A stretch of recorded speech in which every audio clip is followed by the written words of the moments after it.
Labi, visi skatāmies šeit! Uhu! Paldies!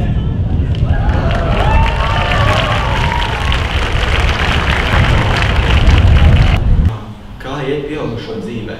Kā pavadāt laiku, kad neesat augstskolas lekcijās? Pirmkārt darbs. 70% no dienas reāli sastāv darbs. Es atnesu ziņu par to, ka ir ļoti svarīgi mācīties augstskolā pēc skolas beigšanas un ir ļoti svarīgi eksāmeni. Un es atnesu to, ka ir svarīgi sastādīt savas prioritātes un teikties pēc tā. Vienmēr ir patīkami atgriezties skolā, un ar katru gadu, jo vecāks tu paliec, jo vairāk tu to novērtē. Un sāku arī palēnām domāt, cik forši būtu arī savus bērnus sūtīt šajā skolā. Īstenībā visi mazie projekti, izbraucieni, Erasmusi ir iedevuši man ļoti daudz tieši manai nākotnei. Tā ziņa, ko es varētu sniegt tiem skolēniem no pieaugušo pasaules, ir, ka nekad nevajag padoties. Vienmēr vajag iet un rakties un darīties. Padošanās nekur tālu neaizvedīs.